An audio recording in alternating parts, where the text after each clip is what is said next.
Hello and welcome. My name is Alex Carr, and I will be hosting this podcast, which I have named in the last week. This is episode 2, and I've decided to call it My Word. My Word. It's something that people in my high school used to say. A lot of the tougher guys would say it, like, my word. Oh, what, you gonna do that? My word, I would. Like, it's kind of a tough guy thing to say. And you would say it when you definitely would be insisting that you're not lying. So people would say it a lot when they're lying. So just keep that in mind. Not that I'm going to be lying, but I appreciate you tuning in. I changed the lighting up. A lot of people were like, what was with the club lighting? Why was it purple? Were you getting bottle service? What was going on there? Why wasn't there somebody with sparklers? Okay, I get it. I got rid of it. Purple lighting gone. I thought it was cool. You know, I bought this light and I was like, what am I going to do with the light? You know? So maybe I'll just put it behind me. You can even see it, the green on old Mike back there. And today, last week I was kind of rambling on, but my plan for this podcast was just to go over the things that I go over on the radio usually. I do a weekend radio show. So I thought I would just go through the topics. And the show is in Edmonton, and it's great. So if you're wondering why a lot of the topics might skew to Edmonton, that's why I watch the Edmonton local news. That's where I get a lot of the topics from. But they can apply to anyone, Springfield and Shelbyville are the same place, essentially. Okay, they're just a little far away from each other. So first and foremost, pretty crazy. I actually had my bank defrauded.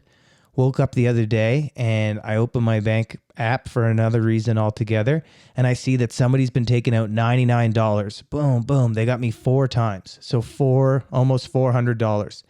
And I'm so freaked out. And I don't know if this has ever happened to you, but I was like, crazy. I'm looking for the number to call, and I'm like, what is it? Easy number. I'm like, huh? I have to call the regular number? It gave me the regular number when I Googled it. So I call up the bank, and while I'm on hold, listening to them be like, press 1 for checking, press 2. And I'm looking, and the money is actually coming out of my account. The person is still robbing me.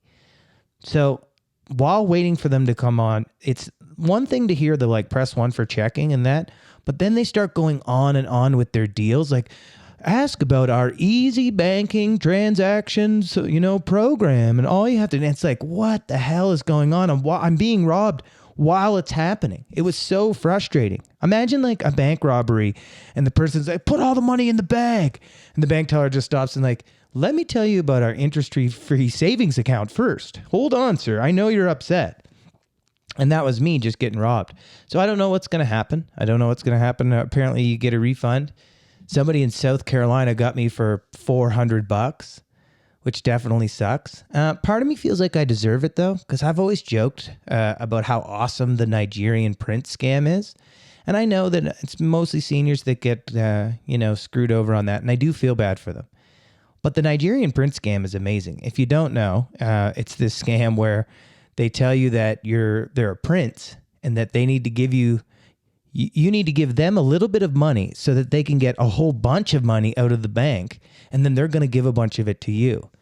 And I love it. It's just such a classic thing to give. For many reasons, it's awesome. For one, imagine you were over in Nigeria, and I'm not just saying Nigeria. It's called that. Look at the Wikipedia. They invented it. Some gentleman, some awesome dude in Nigeria who was sick of the economy decided he's going to make an economy for himself. And he probably told his buddies, they're all thinking a different, what should we do? Should we start landscaping business?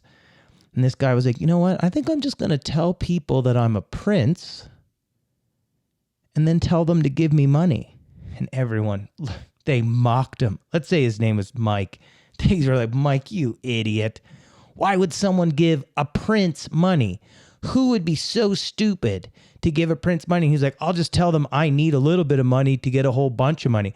As if the bank wouldn't take that offer. As if the bank wouldn't, gouge you for a huge amount of money in order to access your fees. That's what banks do. That's all they do. But anyway, that guy, Mike, got to leave, come back down to the internet cafe.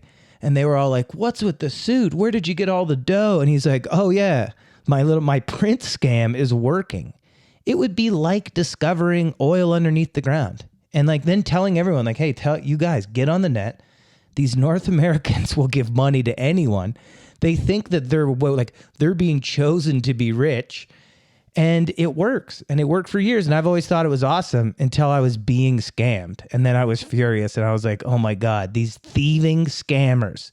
Because this person's down in South Carolina. It made me instantly hate the movie Catch Me If You Can. I always thought Leonardo DiCaprio was cool in that movie. Now I feel like that guy that like tricked everyone to do all that, that guy deserves the death penalty. That's a death penalty. Leonardo DiCaprio deserves the death penalty just for glamorizing that sort of behavior. Now that I'm a victim, I can say these things.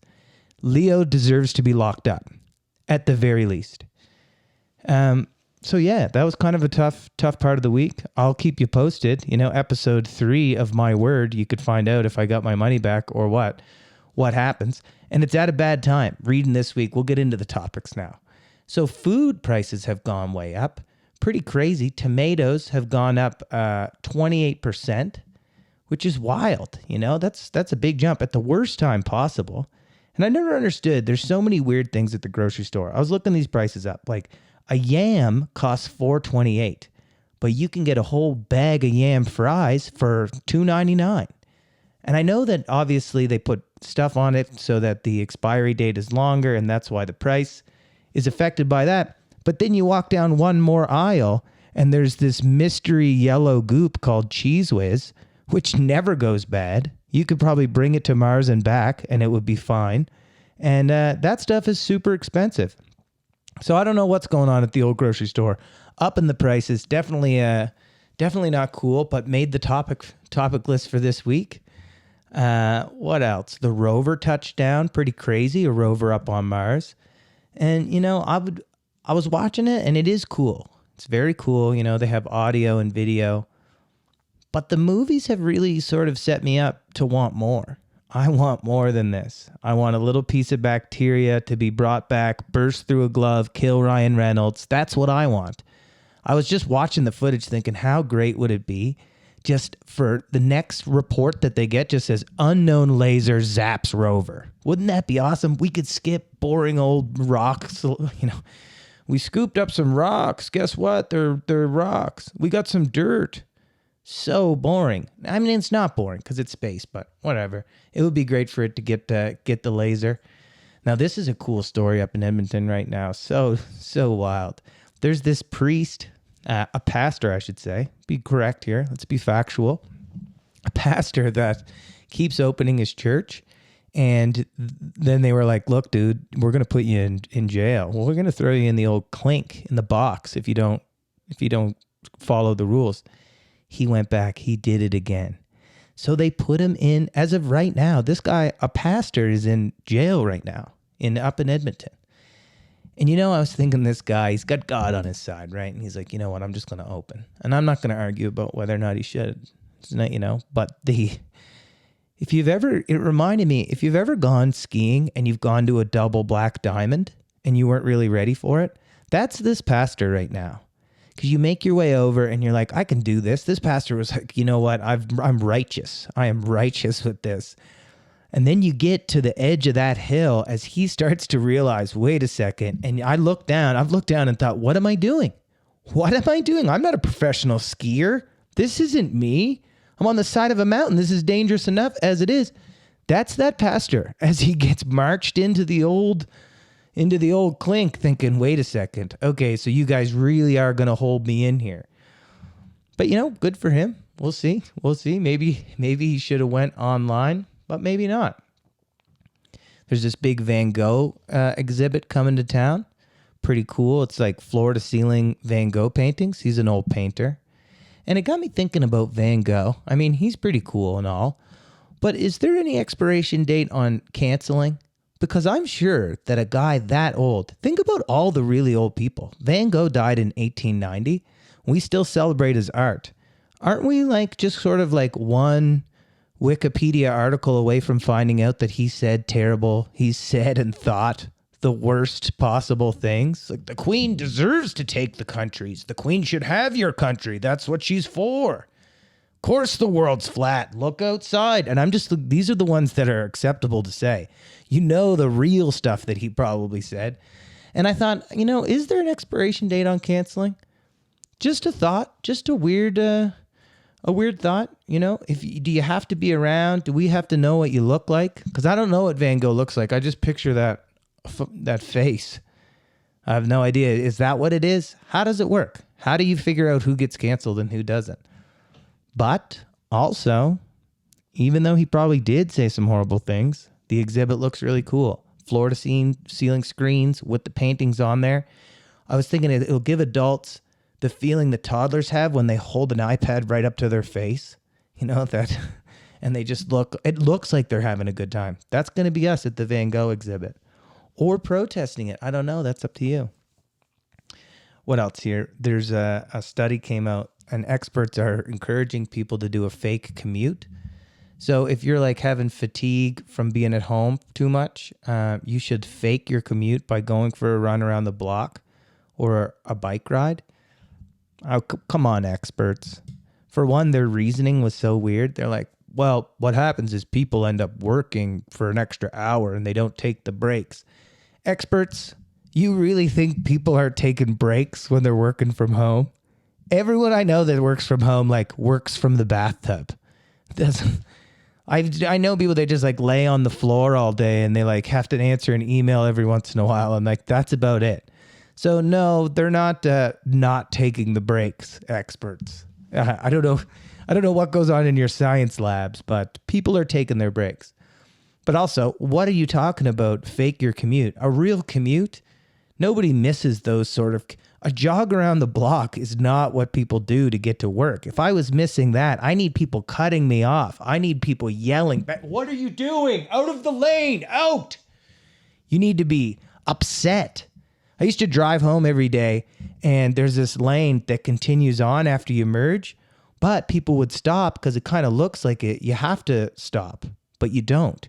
So if you're someone like me or someone that does it every day, you pull up, there's always people stopping, and people beep their horn. And it used to bug me, and then I realized this is my favorite part of the day.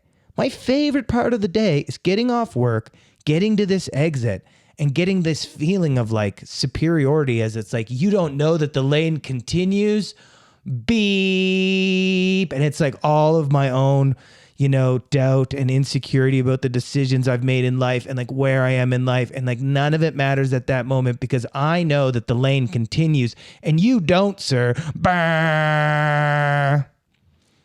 So no, you're not going to be faking your commutes. A jog around the block is not faking the commute. Topic closed. Crazy here. This one's wild. So they're cracking down on loud vehicles here in Alberta. And if you know anything about loud vehicles in Alberta, this is part of the culture. I don't understand it at all. You cannot crack down on loud trucks here. It should be protected in some sort of way. It would be like the Danish cracking down on wooden shoes.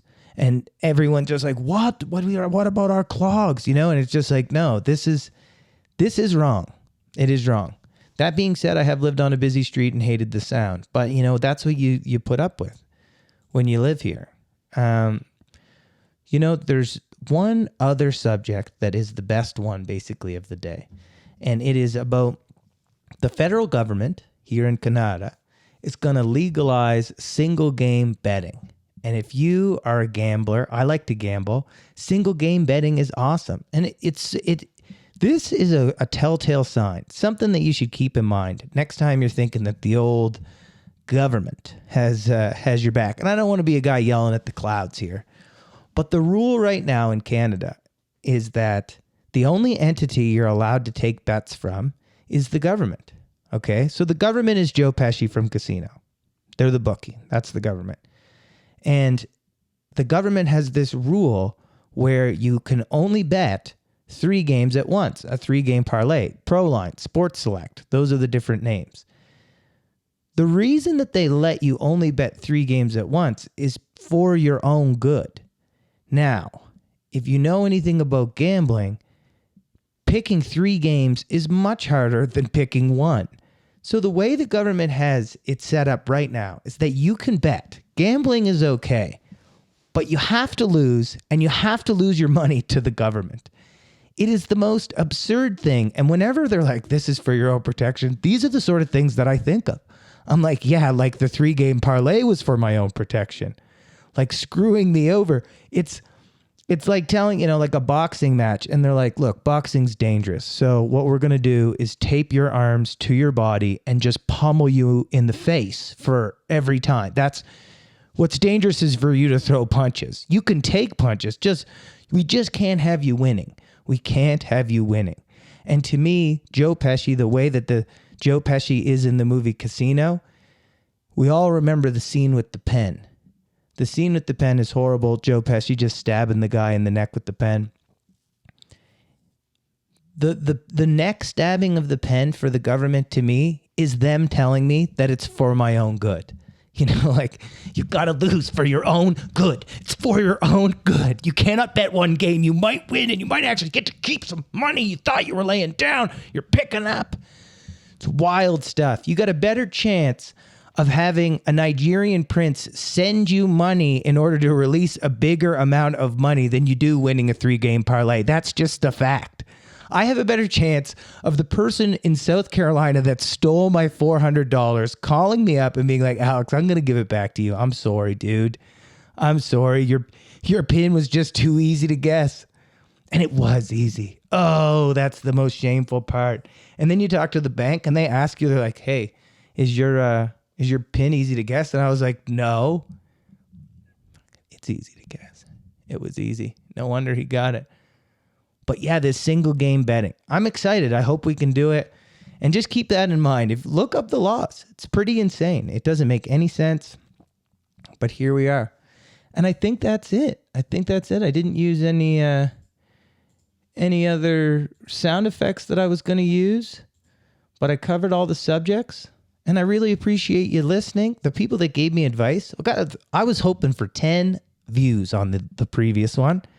We got over 30 views. Some feedback from you guys. So nice, You dirty pack of cowley murdering bastards. Not you, the guys that listen. Everyone else, in my opinion, is... You cowley pack of bollockses. But you guys, you're awesome. Thank you so much for listening. Really appreciate it. Hit the subscribe button and comment. That's what they tell you to do in the videos. You don't have to do that. You don't have to. But it would be cool if you did. Thanks for listening.